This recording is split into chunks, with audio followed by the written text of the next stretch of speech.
Hello' everyone, সেইদিনা আছিল 14 ফেব্ৰুৱাৰী আৰু সেইদিনা আছিল মোৰ বেচেলৰ পাৰ্টি। সেইবাবে মোৰ কাজিন কেইজনীমান আহিলে আৰু কেইজনীমান ভণ্টিৰ লগৰ আহিলে। চ' তাহাঁতি আহি পূৰা ডেক'ৰেশ্যন কৰাত বিজি হৈ গ'ল আৰু মই ওলাই গৈছিলোঁ। আহি পাই দেখিছোঁ তাহাঁতি পূৰা ডেক'ৰেশ্যনত বিজি আৰু সেইবাবে মই সিহঁতৰ কাৰণে চাহ বনাই আনিলোঁ। আৰু মই চাহ খাবলৈও আহিলোঁ, সিহঁতকো দিবৰ কাৰণে আহিলোঁ আৰু চাবলৈও আহিলোঁ। আৰু সিহঁতক মোৰ ফালৰ পৰা বহুত থেংক ইউ, গোটেইকেইজনীয়ে বহুত কষ্ট কৰিলে। চ' আৰু ভাল লাগিলে, সিহঁতেও আহিলে, মোক অলপ কোম্পেনী দিলে আৰু মোৰ লগত চেলিব্ৰেট কৰিবৰ কাৰণে আহিলে। চ' সেয়া আৰু এয়া মোৰ ভাগিন আহিছে মঙলদৈৰ পৰা, এয়া পল, আৰু এয়া আমাৰ ডু মামা, এইফালে পূজা, নিকু। আৰু আমাৰ ডেক'ৰেশ্যন হৈ গ'ল, তাৰপাছত গোটেইখিনি ৰেডি হৈছে আৰু আমাৰ গাৰ্লছখিনি।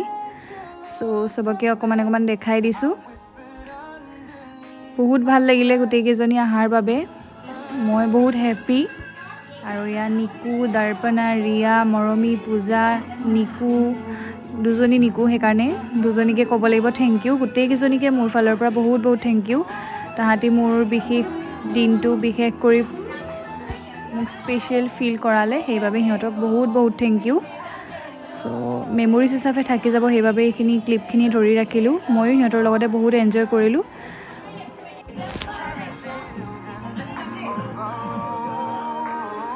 এইখিনি অলপ ক্লিপ ইয়াৰে ধৰি ৰাখিলোঁ।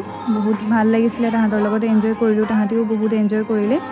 আৰু তেনেকৈ আমি গোটেই ৰাতিটো পাৰ কৰিলোঁ, বহুত টাইম স্পেণ্ড কৰিলোঁ, ভাল লাগিলে সকলো। আৰু বহুত ৰাতি হৈ গৈছিল, সেইবাবে সকলোৰে ভাগৰো লাগিছিল। লাহে আমি ড্ৰেছ চেঞ্জ কৰিছে আৰু তাৰপিছতে আমাৰ খানা পিনা খাই শুব হৈ গ'ল। চ' আজিলৈ বাই বাই, নেক্সট ব্লগত আকৌ লগ পাম।